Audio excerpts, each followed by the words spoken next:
Bismillahirrahmanirrahim. Assalamualaikum warahmatullahi wabarakatuh. Kami dari kelompok DRKB 6 akan mempresentasikan hasil dari kerja yang telah kami buat dengan judul penerapan model EPA 5.2 untuk evaluasi sistem drainase perkotaan pada ruas Jalan Mayor SL Tobing, Kota Tasikmalaya. Bisa ke slide selanjutnya.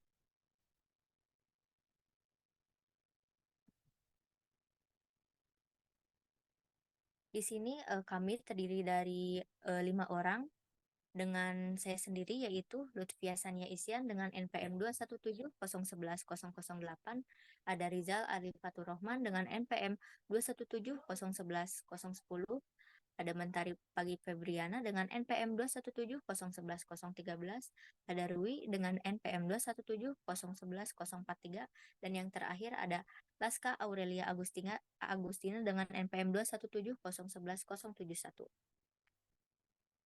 Eh, untuk penjelasan latar belakang, saya persilahkan kepada Rizal. Kepadanya dipersilahkan. Baik, izin masuk. Nah, latar belakang dari tugas mata kuliah Drainase Perkotaan ini, jadi Kota Tasikmalaya adalah kota yang berada di Provinsi Jawa Barat dengan jumlah penduduk 752.546 orang dengan kepadatan penduduk yang bertambah dari tahun ke tahunnya. Dengan bertambahan dengan bertambahnya jumlah penduduk dapat mengubah lahan yang terbuka yang asalnya hijau menjadi lahan yang terbangun. Pembangunan gedung, perumahan, jalan beraspal menjadikan berkurangnya resapan air ke dalam tanah, sehingga diperlukannya sistem pengaliran air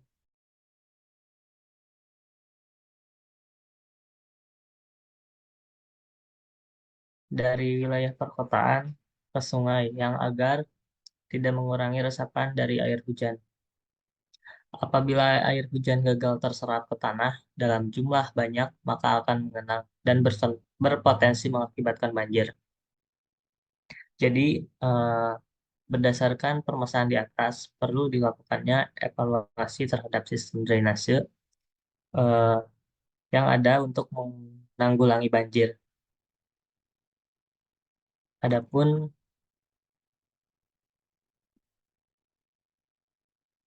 jenis drainase, drainase yang berasal dari kata kerja to drain yang berarti mengeringkan atau mengalirkan air, merupakan istilah yang merujuk pada sistem-sistem untuk bertujuan mengatasi masalah kelebihan air.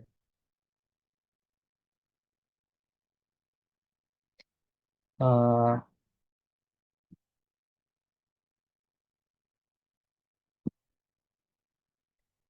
Adapun jenis drainase berdasarkan tata letaknya. Drainase permukaan tanah, yaitu sistem drainase yang salurannya berada di atas permukaan tanah, di mana pengaliran terjadi karena adanya beda tinggi permukaan saluran atau slope.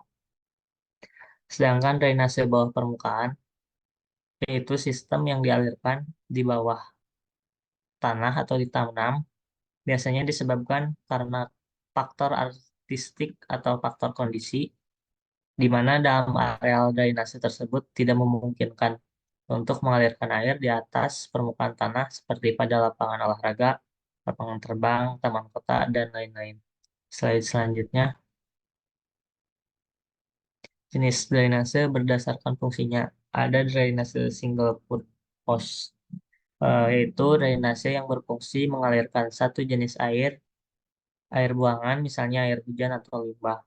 Kedua, drainase multi purpose, yaitu saluran yang berfungsi mengalirkan lebih dari satu buangan baik secara bercampur maupun bergantian, misalnya campuran air hujan atau limbah.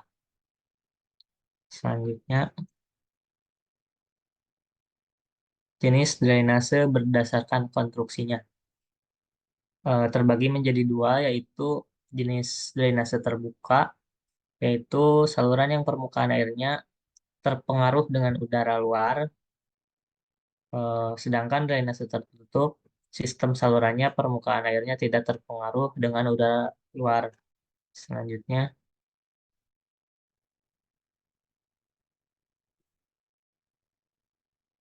drainase perkotaan. Drainase perkotaan adalah disiplin ilmu khusus yang mempelajari kawasan perkotaan, terutama yang terkait dengan kondisi fisik lingkungan dan aspek sosial budaya. Dengan kemajuan manusia dan teknologi, keberadaan sistem drainase telah menjadi kebutuhan mendesak di wilayah berbagai, khususnya di perkotaan. Hal ini disebabkan oleh sifat perkotaan yang seringkali dihubungkan dengan tingginya aktivitas manusia, serta minimnya lahan penyerapan air hujan. Jadi, perencanaan sistem drainase perkotaan harus mempertimbangkan pertumbuhan populasi di masa depan, perkembangan industri, peningkatan kawasan pemukiman. Dengan demikian, melakukan perencanaan yang cermat dan memperhitungkan berbagai faktor, sistem drainase perkotaan diharapkan dan mengatasi masalah kelebihan air dalam beberapa tahun mendatang. Selanjutnya, ada beberapa fungsi drainase perkotaan. Yang pertama, mengeringkan bagian wilayah kota dari genangan. Yang kedua, mengalirkan air permukaan ke badan air. Yang ketiga, mengendalikan kelebihan air permukaan yang dapat dimanfaatkan untuk persediaan air. Keempat, meresapkan air permukaan untuk menjaga kelestarian tanah atau konservasi air. Kelima, melindungi sarana dan prasarana yang telah dibangun. Selanjutnya,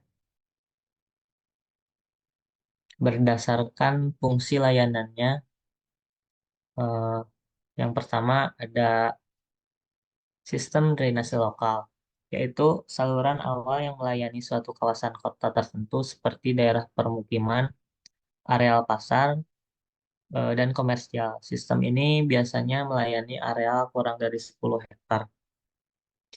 Yang kedua, sistem drainase utama. Yang termasuk dalam sistem ini adalah saluran drainase primer, sekunder, tersier, beserta bangunan pelengkapnya, yang melayani kepentingan sebagian besar masyarakat. Dan terdapat tiga bagian, yaitu saluran primer, saluran utama yang menerima masukan air aliran dari saluran sekunder. Yang kedua, saluran sekunder, saluran terbuka atau tertutup yang berfungsi menerima air dari saluran tersier. Yang ketiga, saluran tersier, yaitu saluran drainase yang menerima air dari saluran drainase lokal. Selanjutnya, ada pola jaringan drainase. Sistem jaringan drainase pada umumnya saling terhubung dan membentuk satu pola jaringan tertentu. Yang pertama ada pola siku. Pola siku diterapkan pada daerah yang memiliki topografi, bisa dilihat seperti di gambar. Yang kedua paralel, dengan arah saluran utama sejajar dengan saluran cabang. Pola gridiron mengumpulkan aliran dari saluran cabang ke saluran pengumpul. Pola alamiah membentuk posisi menyiku terhadap saluran utama. Pola radial menyebar dari sumber air ke segala arah. Pola jaring-jaring mengikuti arah jalan yang sangat cocok untuk daerah topografi yang datar. Selanjutnya, analisis hidrologi. Eh, ada parameter distribusi dan hujan kawasan dengan metode Polygen Reason digunakan dalam suatu wilayah stasiun pengamatan curah hujan tidak tersebar merata. Dan analisis frekuensi didasarkan pada sifat statistik data kejadian yang telah lalu untuk memperoleh probabilitas besaran hujan di masa yang akan datang. Metode distribusi normal, ada metode distribusi log normal, metode distribusi log person tipe 3, metode distribusi Gumbel.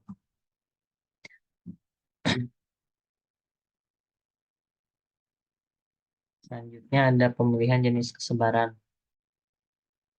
Uji kesesuaian distribusi statistik, uji C kuadrat, uji kecocokan Smirnov Kolmogorov. Adapun analisis intensitas hujan, tinggi atau kedalaman air, hujan persatuan waktu. Selanjutnya yaitu pembahasan kepada kalau sorry sorry cutnya hiji dua tilu. Selanjutnya pembahasan materi tentang analisis hidraulika saluran yang akan dibawakan oleh Rui. Kepada Rui dipersilahkan.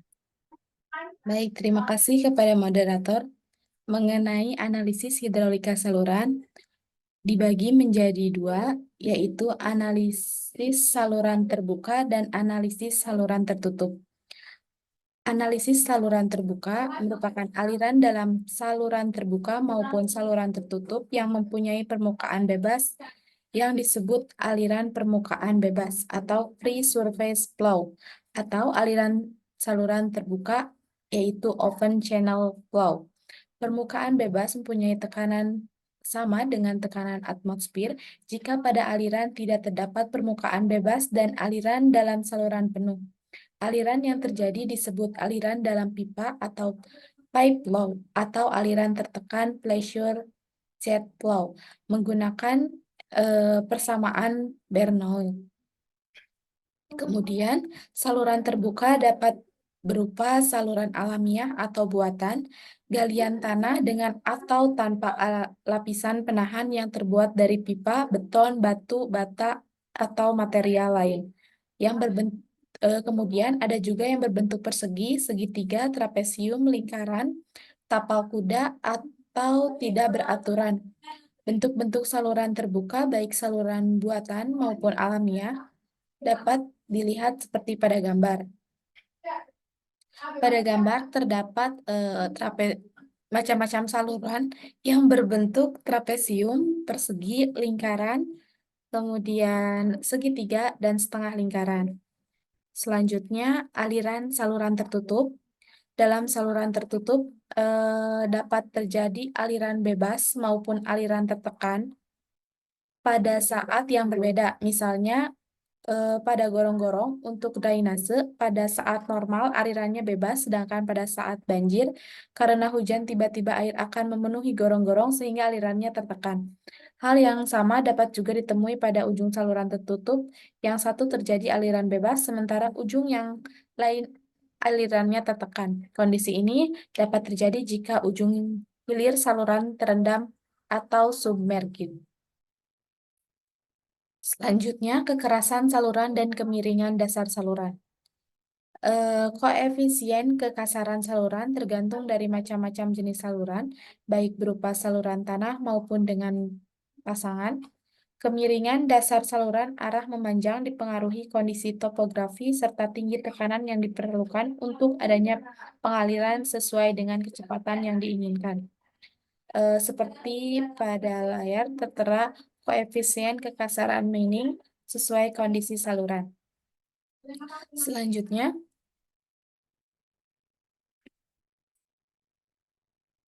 terdapat limpasan permukaan.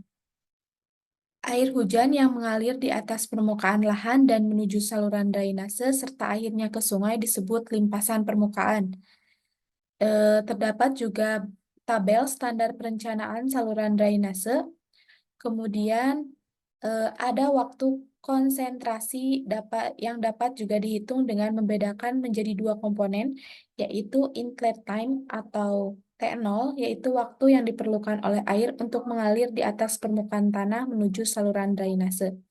Kemudian yang kedua adalah control time atau TD, yaitu waktu yang diperlukan oleh air untuk mengalir di sepanjang saluran sampai titik kontrol yang ditentukan di bagian hilir. Kemudian ada konsep penanganan masalah drainase perkotaan. Dalam menangani banjir pada drainase perkotaan diperlukan perbaikan sistem drainase di daerah perkotaan yang biasa terkena banjir dan memiliki tahapan-tahapan seperti mempelajari sistem drainase yang sudah ada saat ini, kemudian merumuskan rencana perbaikan sistem drainase, perencanaan fasilitas drainase seperti saluran drainase, tanggul, gorong-gorong, kolam retensi, stasiun pompa, dan lain-lain. kemudian pelaksanaan pekerjaan, dan terakhir operasi dan pemeliharaan fasilitas. Kemudian ada pemodelan drainase dengan program EPA SWMM 5.2. Yang pertama ada pengukuran hujan atau rain gauge. WMM menggunakan objek rain gauge untuk menampilkan input data ke sistem. Kemudian yang kedua adalah daerah tangkapan air, adalah unit hidrologi dari tanah di mana topografi dan elemen sistem drainase menunjukkan permukaan limpasan pada saat titik pelepasan. Kemudian ada junction, dapat menampilkan pertemuan dari saluran permukaan alami, lubang got dari sistem pembuangan, atau pipa penghubung data yang diperlukan diantaranya elevasi dan kedalaman maksimum. Kemudian ada pembuangan atau outfall. Outfall adalah titik terminal dari sistem drainase biasanya ditetapkan akhir dari batas hilir dengan menginputkan data elevasi dan saluran pembuang. Kemudian ada flow divider, merupakan sistem drainase di mana inflow dialihkan pada kondul tertentu. Sebuah flow yang dapat memiliki tidak lebih dari 2 kondul pada suatu sistemnya. Kemudian ada unit penyimpanan sebagai penyedia volume tampungan. Kemudian saluran atau kondul merupakan saluran yang mengalirkan air. Kemudian dipompa yang digunakan untuk menaikkan atau meninggikan elevasi air. Dan terakhir di flow regulator merupakan struktur atau sarana yang digunakan untuk mengontrol atau mengalihkan aliran.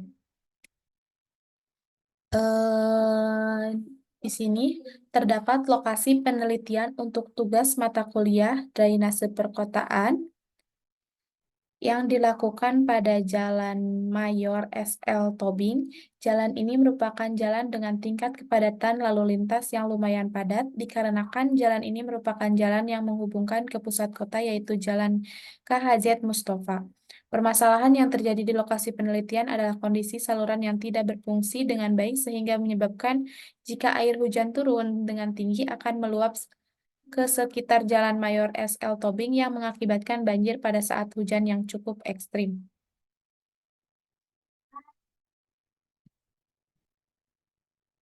Kemudian ada tahapan pengumpulan data yang dibutuhkan. Yang pertama ada data curah hujan, seperti pada layar. Kemudian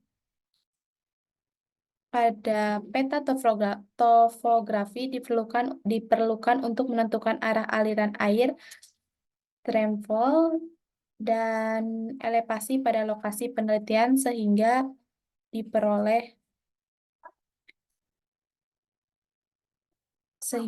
daerah tangkapan air atau DTA pada lokasi penelitian.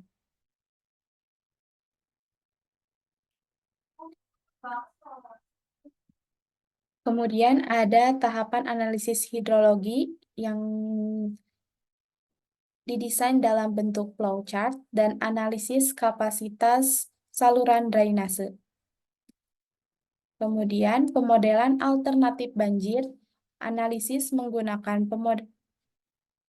pemodelan EPA SWMM 5.0 membantu menganalisis kapasitas penampang saluran dalam menampung debit limpasan dengan berbagai periode ulang tertentu. Dengan menggunakan simulasi melalui pemodelan ini, maka dapat ditentukan solusi yang tepat untuk pemecahan masalah yang terjadi di lokasi penelitian. Kemudian, pemodelan alternatif penanganan banjir menggunakan input backdrop dan koordinat, menentukan subsegmen, pemodelan jaringan drainase, pemodelan aliran pada sistem drainase.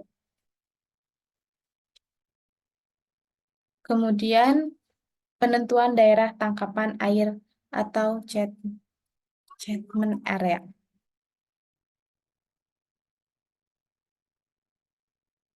Selanjutnya akan dijelaskan oleh pemateri selanjutnya. Baik, terima kasih kepada Rui yang telah menyampaikan materinya. Selanjutnya untuk pembahasan selanjutnya akan dibahas oleh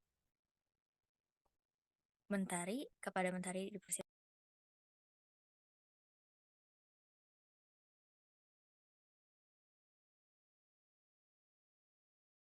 Izin masuk semuanya. Di sini saya akan menjelaskan mengenai kondisi existing dari drainase yang kita teliti. Kondisi existing pada saluran Jalan Mayor SL Tobing sebagian besar merupakan saluran terbuka dalam kondisi yang cukup baik. Dan berikut merupakan gambar kondisi saluran air pada Jalan Mayor SL Tobing. Slide selanjutnya.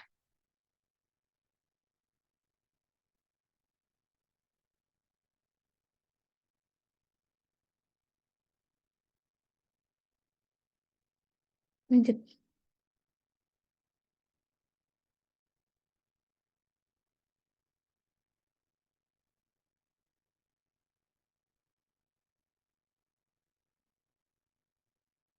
Ih, kamana lo teuing? Lanjut tuh beres tapi kan existing. Bener Oh, deh. balikan dia. Nah, Balikan dia mau. setelah eta, sok balikan deh. Sok.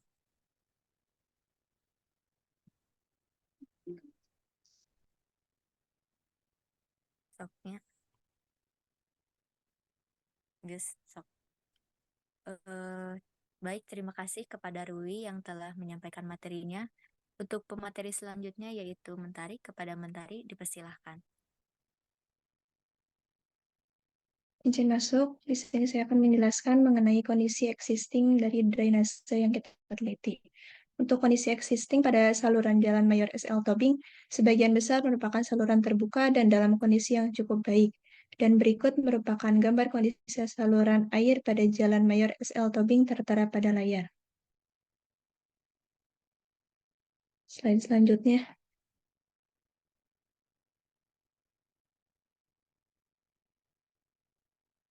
Slide selanjutnya.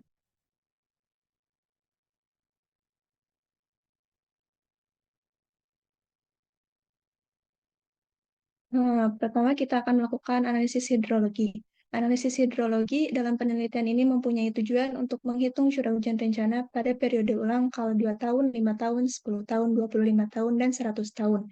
Data curah hujan didapat dari stasiun hujan terdekat, yaitu Stasiun Hujan Kawalu, Stasiun Hujan Cimulu, dan Stasiun Hujan Lanut pada tahun 2010 sampai 2019, atau selama 10 tahun. Curah hujan rencana didapatkan dengan perhitungan curah hujan kawasan, analisis frekuensi, dan uji sebaran.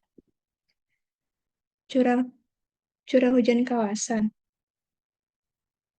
Hujan kawasan dimaksudkan untuk mengetahui curah hujan rata-rata yang terjadi, yaitu dengan menganalisis data-data curah hujan maksimum yang didapat dari stasiun-stasiun penakar hujan.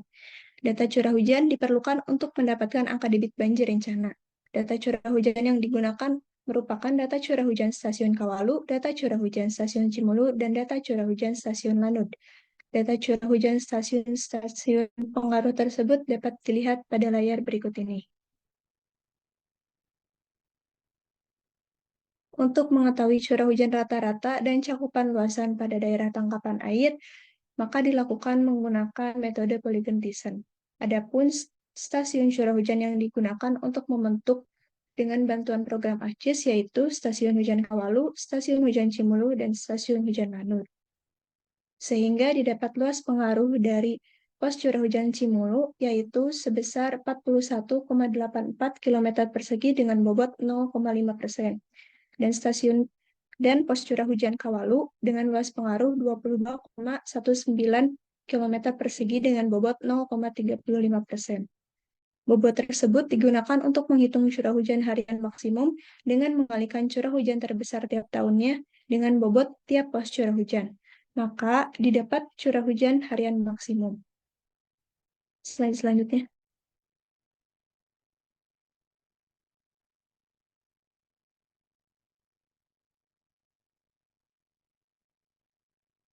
Analisis distribusi frekuensi dimaksudkan untuk mendapatkan besaran curah hujan rancangan yang ditetapkan berdasarkan patungan perencangan tertentu. Analisis menggunakan curah hujan dengan periode urang 2 tahun, 5 tahun, 10 tahun, 25 tahun, 50 tahun, 100 tahun, 200 tahun, dan 1000 tahun. Metode distribusi yang akan digunakan untuk menghitung curah hujan rencana yaitu metode distribusi normal. Berikut merupakan hasil perhitungan analisis frekuensi dan hasil perhitungan curah hujan rencana dengan metode distribusi normal. Dapat dilihat pada layar berikut. Slide selanjutnya.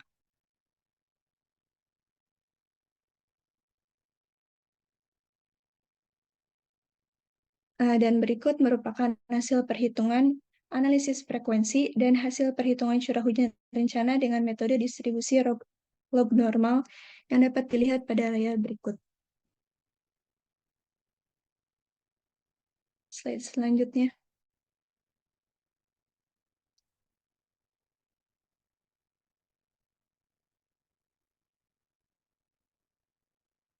Berikut merupakan hasil perhitungan analisis frekuensi dan hasil perhitungan curah hujan rencana dengan metode distribusi ganda. Slide selanjutnya.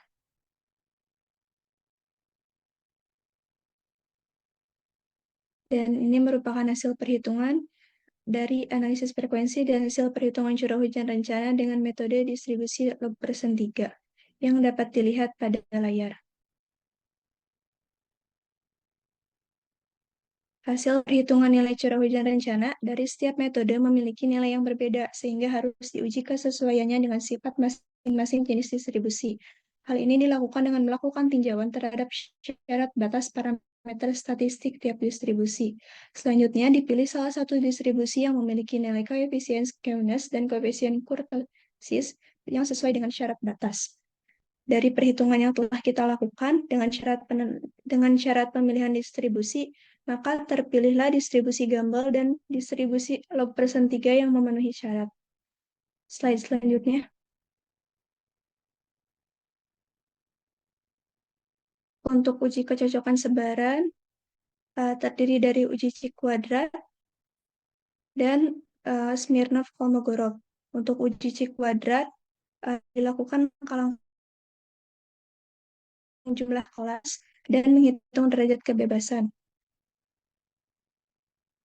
Di layar tertera perhitungan batas tiap kelas pada uji Cik kuadrat dan penentuan parameter Cik kuadrat.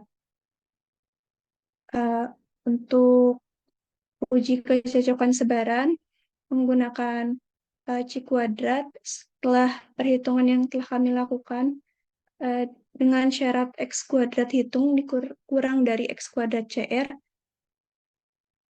yang telah kami lakukan maka memenuhi syarat.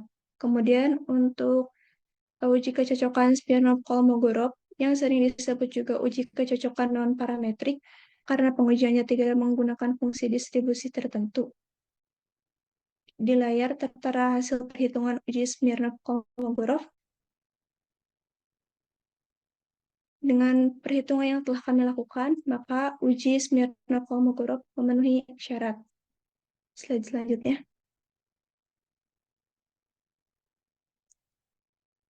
Adapun perhitungan intensitas curah hujan rencana digunakan menggunakan rumus Mononobe karena curah hujan yang digunakan adalah curah hujan harian. Namanya waktu yang dihitung yaitu pada waktu 6 jam dan 24 jam pada periode ulang 2 tahun, 5 tahun, 10 tahun, 25 tahun, 50 tahun, 100 tahun, 200 tahun, dan 1000 tahun. Berikut merupakan perhitungan intensitas hujan yang tertera pada layar. Hasil analisis intensitas hujan berupa intensitas hujan durasi dan periode ulang tertentu yang dihubungkan dengan sebuah grafik intensitas durasi frekuensi. Grafik IDF ini menggambarkan hubungan antara dua parameter penting hujan, yaitu durasi dan intensitas hujan yang selanjutnya dapat dimanfaatkan untuk menghitung debit rencana banjir.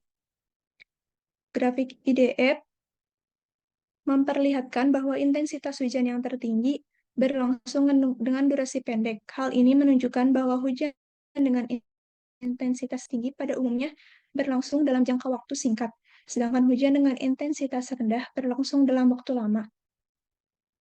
Data intensitas hujan 6 jam selanjutnya akan diinput sebagai data time series pada aplikasi EPA SWMM 5.2. Sekian dari saya kembalikan ke moderator.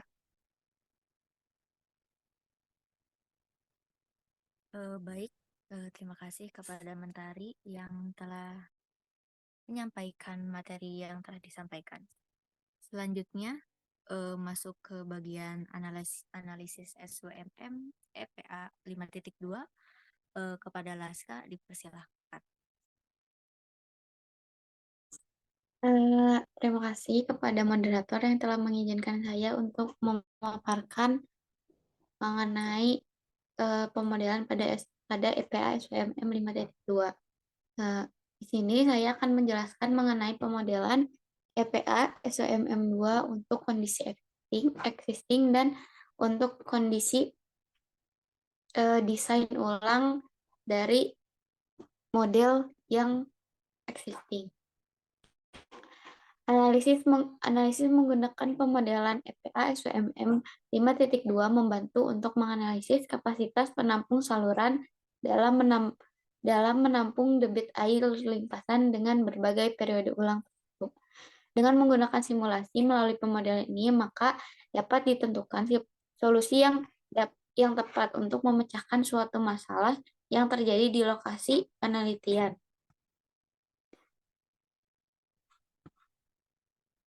Pemodelan untuk EPA SWMM 5.2 dimulai dari menginput backdrop dan koordinat kepada aplikasi SWMM 5.2, di mana backdrop diperoleh dari data map yang dilakukan pada aplikasi ArcGIS yang diolah terlebih dahulu untuk menentukan daerah tangkapan air serta untuk melihat koordinat yang akan diinput di dalam SWMM. Setelah menentukan backdrop, setelah menginputkan backdrop, maka menentukan subcatchment atau DTA. DTA yang dilakukan pada EPA SWMM 5.2 itu berdasarkan DTA yang telah dimodelkan pada ArcGIS. Berdasarkan peta topografi dan arah aliran air menuju saluran pada lokasi penelitian ini terdapat 37 subcatchment. Data yang dimasukkan yaitu luas dan lebar lahan yang berhadapan langsung dengan saluran, presentasi kemiringan lahan, serta presentasi lahan dengan parameter yaitu yang dimasukkan yaitu luas DTA, weight, luas DTA dalam meter, lalu slope, M-improve, N-improve, dan persen improve. Setelah memodelkan DTA, maka kita akan melakukan pemodelan pada drainasenya. Pemodelan yang dilakukan untuk drainase dilakukan dengan menggunakan junction atau data elevasi, ya, di mana pada pemodelan jaringan drainase menggunakan junction, conduit, drain gauge, dan outfall. Jumlah junction yang digunakan pada penelitian ini yaitu 32 node junction dan 34 conduit. Jumlah outfall yang digunakan pada penelitian ini 1 dan ditampilkan dengan notasi out. Outfall ini mengalirkan aliran dari saluran pembuangan menuju main drain.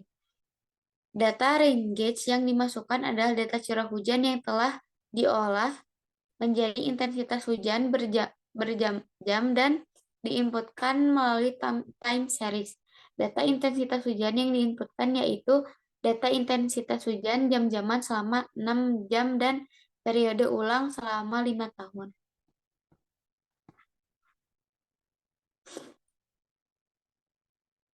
setelah melakukan pemodelan, maka langkah selanjutnya yaitu simulasi, di mana aplikasi tersebut di running dan akan menghasilkan error, di mana error itu dapat dilihat dari status report pada aplikasi API SOMM tersebut. Dari hasil analisis running pada EPA SOMM 5.2 terdapat beberapa saluran yang mengalami banjir, di mana saluran itu diperlukan pemodelan ulang atau redesign. Nah, untuk penjelasan redesign, saya kembalikan kepada moderator. Terima kasih kepada Laska yang telah menjelaskan tentang hasil simulasi SOMM 5.2 pada kondisi existing. Di sini saya akan menjelaskan tentang redesign saluran terlebih dahulu. Redesign saluran adalah rencana perubahan pada dimensi saluran drainase yang diperlakukan di saat normalisasi saluran tidak dapat menyelesaikan permasalahan agar tidak terjadi overflow pada saluran tersebut. Dengan yang dimana harus memperhatikan kondisi di lapangan apakah lahan tersebut cukup untuk dilakukan pelebaran tanpa mengurangi lebar jalan. Perhitungan redesign dilakukan dalam program Microsoft Excel dan bisa dilihat pada layar. Itu adalah hasil dari redesign yang telah kami buat, yang dimana sebelumnya itu dari hasil awal simulasi itu terdapat ada 7 titik conduit yang tidak aman atau mengalami overflow, yang dimana yaitu terdapat pada conduit 2, conduit 3, conduit 9, conduit 10, conduit 4, conduit 16, dan conduit 20. Lalu setelah dilakukan redesign saluran pada lebar saluran dan tinggi saluran pada aplikasi SOMM 5.2 dengan menaikkan lebar dan tinggi saluran, maka hasil yang didapatkan dalam redesign SOMM 5.2 itu terdapat pada seperti di layar berikut. Bisa di selanjutnya. Dan di sini merupakan tabel debit banjir rencana setelah di redesign. Selanjutnya. Ini merupakan hasil simulasi dari aplikasi SOMM 5.2 berdasarkan profil ketinggian air berdasarkan elevasi setelah redesign. Terdapat pada layar. Bisa di slide selanjutnya.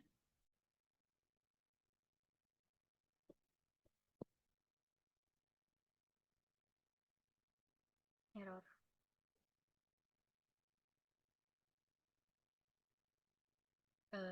Selanjutnya ini merupakan hasil simulasi SOMM 5.2 volume limpaan DTA 1 setelah redesign. Mungkin sekian presentasi dari kelompok DRKB 6. Terima kasih atas perhatiannya. Mohon maaf apabila ada kesalahan. Assalamualaikum warahmatullahi wabarakatuh.